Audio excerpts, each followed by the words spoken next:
We are maybe, in my opinion, one of the most important sites in Egypt, the center for the worship of the sun god.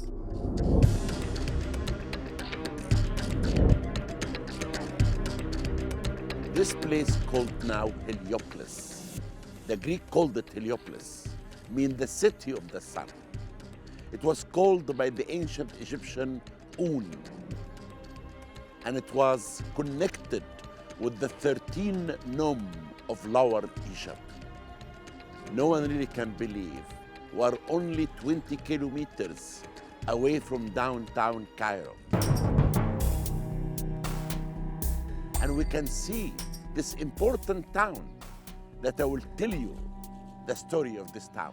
The story that this is the place that all of us thought about creation. All of us can hear from this place the world was created.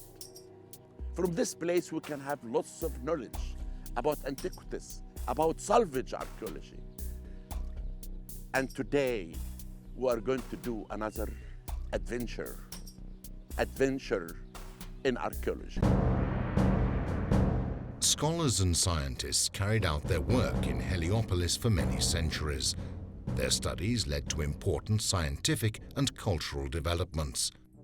This work greatly depended on people's knowledge of the laws of nature and the world they lived in. With time, a number of cults were born, including the cult of the sun. A magnificent temple was built in Heliopolis, which was dedicated solely to the cult of the sun. Unfortunately, nothing now remains of this building. However, we can get a good idea of what it was like by observing the Sun Temple in Abu Ghurab, which is located close to Abu Zir and not far from Cairo. Not much remains of this temple, based on the exact same model as Heliopolis and built under Nusere's rule, one of the pharaohs from the 5th dynasty. However, it is the only one anywhere in Egypt of which any trace still remains. The cult of the sun existed even in pre-dynastic period, more than 6,000 years ago. And the first temple that was established for the sun was in Dynasty 1, about 5,000 years ago.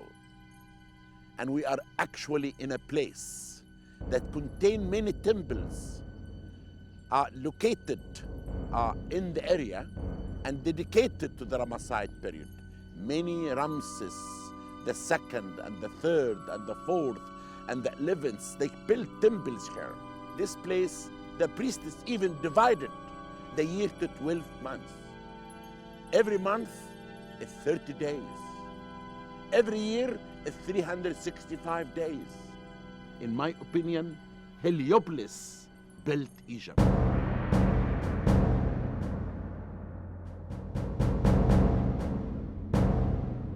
The ancient Egyptians didn't know what the sun was exactly. However, they sensed that it was the source of life itself.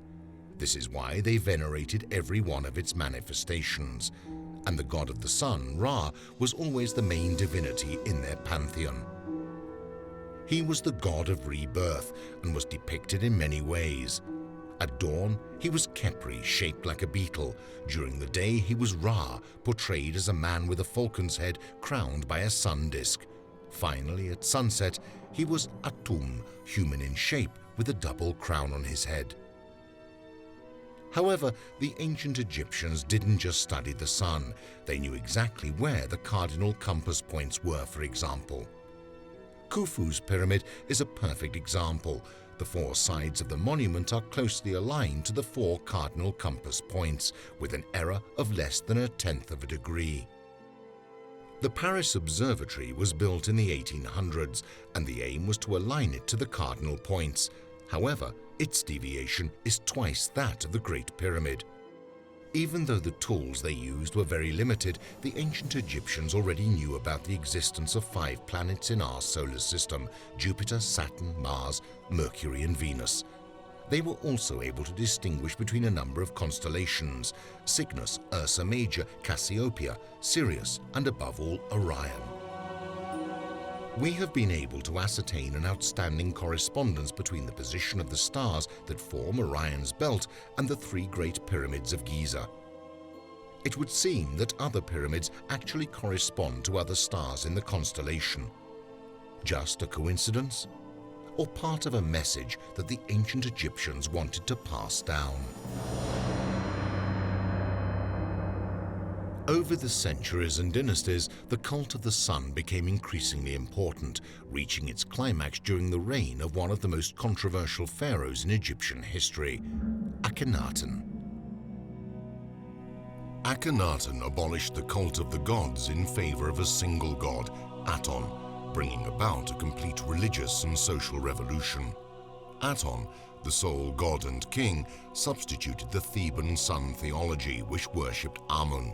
The sun, first represented as a man with a falcon's head, was now identified by a disk. Rays shine out from this bright sphere, ending in stretched-out hands that carry Ankh, the key to life, to mankind, and to all creation.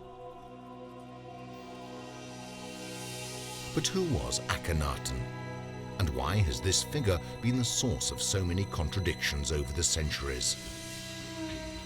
It is fascinating to speculate about Akhenaten's personality. Was he a genius? Was he a madman? Was he a little of both? We don't really know, but he certainly was an innovator. His religion and his art, as it reflects his religion, was certainly very original. Especially from the early part of his reign, Akhenaten and his family are shown in a very unusual way. They have very elongated faces, overlarge jaws, swollen bellies, and spindly limbs. They look very strange to us. There's been a great deal of discussion about what these features mean. Are they a reflection of what Akhenaten really looked like? Do they perhaps reflect a congenital deformity of some sort? What drove Akhenaten to overturn the balance of a system? Was it a power struggle between religious castes, or a visionary's plan? There was a real conflict between the king and the government body, government officials and the priesthood of Amun, clearly speaking. Over this situation, there was an exaltation of royal authority through the valorization of its divine appearances. The beautiful and powerful Nefertiti took on a prominent role during the reign of her husband Akhenaten. Her presence in official ceremonies, even in military ones, made way for suspicions that her role was as co-ruler. But surrounding this figure, there are many doubts, the foremost of which is connected with her disappearance. It seems more likely that she died because there's no evidence to state this grace. On the other side, some scholars believe that Smenkhara, a pharaoh ruling between Akhenaten and Tutankhamun, was Nefertiti herself, assuming a male character as Queen Hatshepsut. She or he ruled along a brief period after the death of Akhenaten, with Meritaten in official and ceremonial role of a great royal wife. Even though the pharaohs did not, unlike Akhenaten, make drastic or unpopular decisions, they were a very important part of ancient Egyptian religion. The pharaoh was the link between the human and the divine realms. As son of the sun god, he was the incarnation of God on earth. All communication between gods and men ultimately flowed through him. The religious importance of Heliopolis is linked to how the gods were actually created. The priests of the city, who were without a doubt the most important members of society, created the legend that the main divinities were born in the city of the sun itself. This is how the so-called Heliopolitan Ennead was born, consisting of the 9 divinities who, according to local theories of cosmogony, created the world. The pharaonic civilization that we know about started from this place. The devil god in here made a party, and he made a beautiful sarcophagus, invited Osiris, and Osiris sat in the sarcophagus, he closed it and put it in the ocean. This coffin became the pillar in the palace of the king of Byblus in Lebanon. Isis cried for her son and husband. From her tears made the river Nile. And she went to Byblus. She took the pillar. With her magic, she returned Osiris to life. And she made love to him. And she had the Osiris, the son. Horus was born from the union between Isis and Osiris. The god with the falcon's head was conceived and brought up by Isis with the sole objective of avenging Osiris. When Horus became adult, he attacked Set, who reacted by pulling out one of his eyes. At the end of a cruel battle, Horus was the winner. His eye was recuperated by the god Thoth, who purified it and replaced it in the socket. The Egyptian religion attributes a lot of magic power to Horus's eye, as for example that of protection from disease and of bringing man back to life. In the mummification rites, Horus's eye was placed above the incision where the embalmers had taken out the internal organs. The priests of Heliopolis believed that Horus, the god of the sky, could not be deemed first among the gods without Ra, god of the sun, and so they identified one with the other. They decided that the sun eye, right, belonged to Ra, and the moon eye, left, belonged to Horus. Although Horus is destined to become a king, the court of Heliopolis doesn't trust him. He is a very, very young god. Only after lots of trials, Horus will reach what he deserves de jure, thanks to the magical arts of his mom, Isis, and the power of his father, Osiris. In fact, Osiris threatens the other gods with frightful disgraces in case they wouldn't allow his son Horus to become a king. One monument linked to the cult of the sun has over the centuries become the symbol of ancient Egyptian civilization, the Obelisk. Symbol of the god of the sun, Ra, at the time of Akhenaten's religious reform, it was believed to be a ray of sun that had been turned to stone. The word obelisk comes from the Greek and is certainly not an Egyptian word, as it was called ben or teken in Egyptian and means small skewer. It is without a doubt the name given to this impressive monument by the Greeks and Romans, who satirically and humorously likened it to a small skewer on which the Egyptians roasted meat for their gods. Amongst the few remains of ancient Heliopolis, there is also an obelisk erected by Senusret I, second pharaoh of the 12th dynasty. The monument was erected around 1940 BC. At just over 20 meters in height, it is not particularly imposing. However, it has one feature that makes it unique. It is the most ancient obelisk in the world.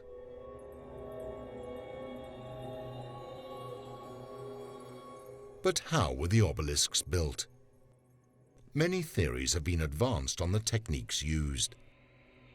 The discovery of the great unfinished obelisk in Aswan proved to be a great help.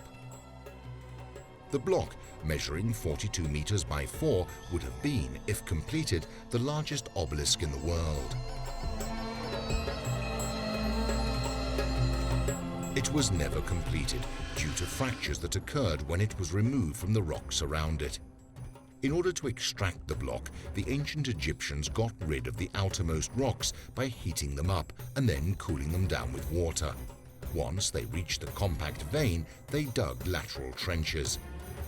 The block was now ready to be removed.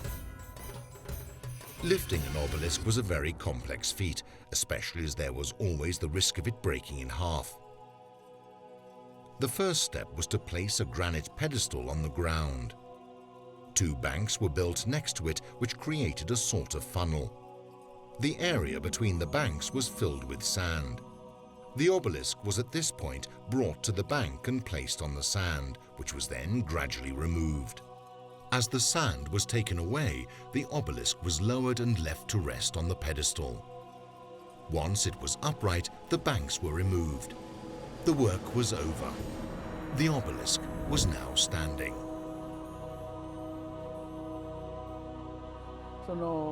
I'm especially pleased to be able to say these few words about Heliopolis and its symbols, while having the obelisk of the Garden of Boboli in Florence behind me. It wasn't found in Florence, of course, but in Rome. The obelisk was bought by a member of the Medici family and placed in the Medici's Roman villa, which now houses the French Academy. And there it stayed until the Medicis, on leaving Rome, brought this important monument with them and erected it in the gardens of Boboli. The date of this obelisk, the date of its construction, dates back to the reign of Ramses II, whose name and epithets are written at the top of the obelisk, where he is regularly called loved by the god Atum, Lord of Heliopolis. So we can therefore have no doubts about its origin. Other obelisks also originated from Heliopolis.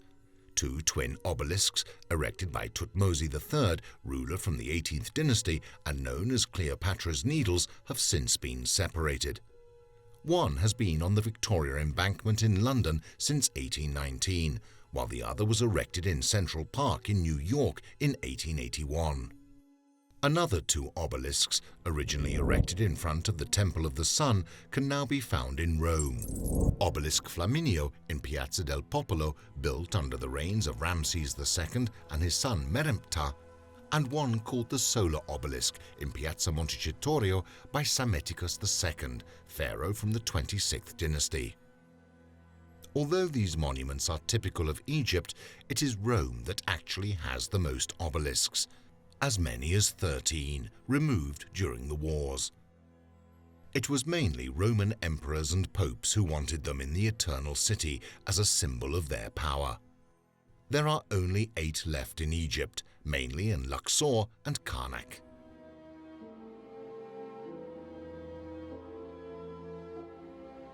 The sun was such an important part of ancient Egyptian culture that it was linked to many different aspects of nature.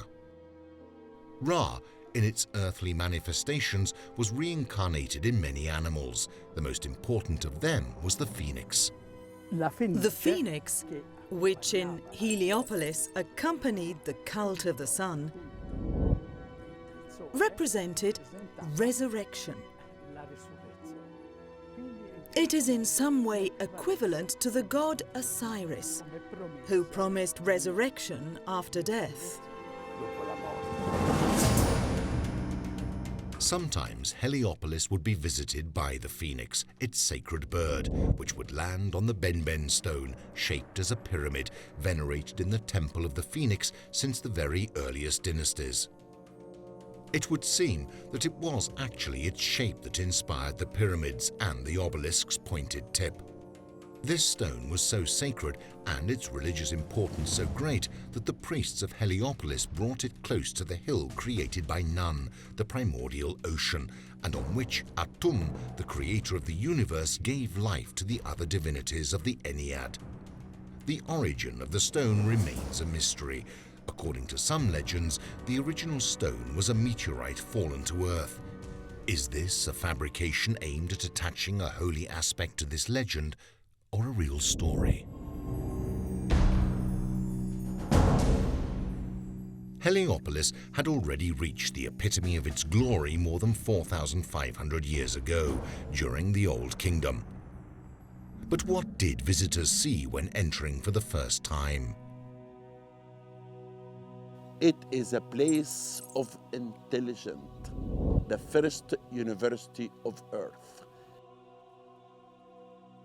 Society was rigidly structured. The priests were in charge and had almost unlimited powers. In addition to carrying out the cult, the priests of Heliopolis were astronomers, responsible for tracking the movements of the celestial bodies and keeping the festival calendar. The high priest of Heliopolis would have been a member of the high elite, highly esteemed for his skills and responsibilities. Many temples dedicated to the divinities were built in Heliopolis. This is why the city must have grown so big. The great quality of the few monuments that have survived also provide us with the image of an extraordinarily beautiful city. A kilometer from the obelisk of Senusret I, we find a column found amongst the houses in 1980. The inscriptions and hieroglyphics on the shaft provide us with important information.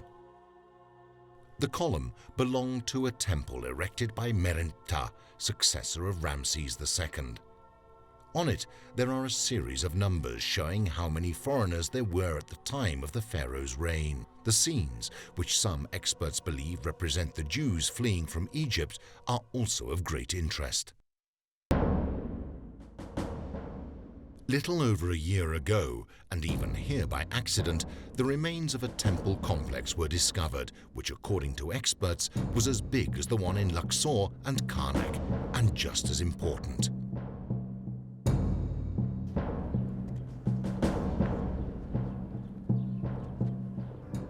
The most amazing thing that we found first evidence of a temple dated to the reign of Akhenaten. The name of Akhenaten written in hieroglyphic, and also his beautiful wife Nefertiti. Her name was written. And a piece of a stone, we call it talatat. And talatat in Arabic means three. And this is the style of the blocks of the construction of the temple of Akhenaten. And this can prove that Akhenaten did not only build temples in Amarna, as many people thought before, but he built temples everywhere. One of the most important area, he built his temple on the area of the spot of the sun god. He wanted to show that Aten, the god behind the sun, is the most important one. The second temple that built here was actually of Ramses II.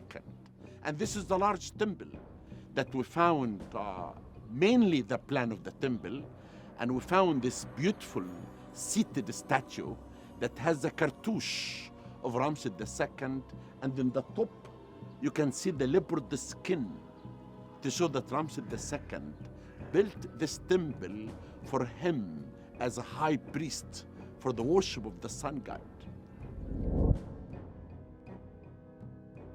Homage to you when you rise on your horizon as a Ra, resting on truth.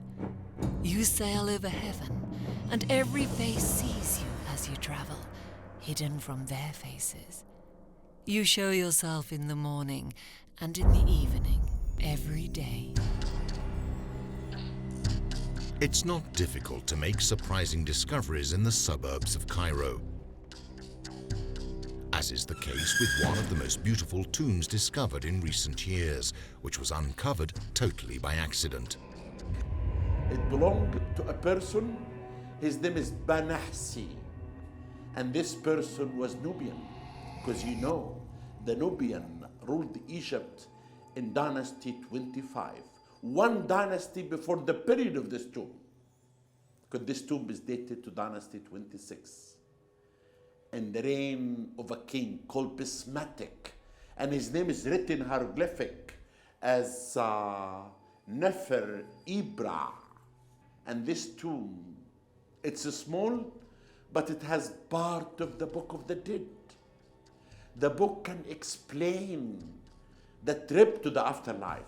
We can see in many scenes here, Khipr, the beetle, inside the sun disk, representing the sun god, and led by Banahsi and the god Tof and the god Rahorachti in a boat. They go for the quest of immortality. But the most beautiful place and the most beautiful scene is the scene on the ceiling of the goddess Nut, the goddess of the sky. She's holding the sky on her hand. Every piece of inscription, the color, the hieroglyphic, it tells us the story of the quest of immortality.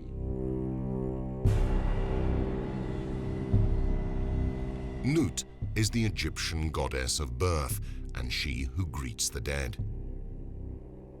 Sister of Geb, god of the earth, Nut is the goddess of the sky.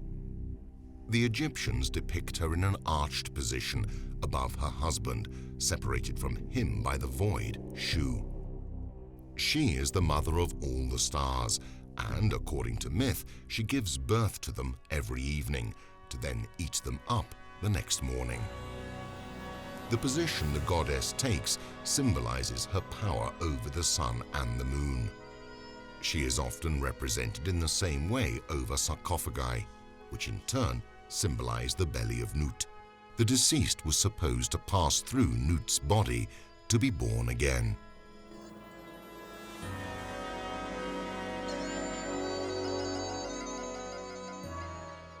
An ancient city, one of the biggest and most important in the whole of Egyptian history, is now totally hidden under the uncontrolled expansion of Cairo's suburbs.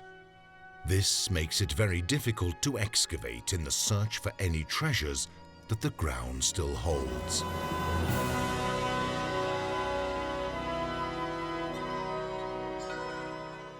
You know, this is the most difficult excavation that anyone can do. We call it salvage archaeology. Just recently, we discovered a tomb under a house. We need to take the tomb out. We do not want to destroy the house. We have to save the people here. Look, beside this temple, there is 5 or 6 floors, buildings. Then underneath all these houses, there is many treasures hidden underneath. We have to save the treasures, but also we have to save the people. This is the most difficult excavation, but the most exciting one, because you reveal every day evidence to reconstruct history from the same area, the center of the sun god, Ra.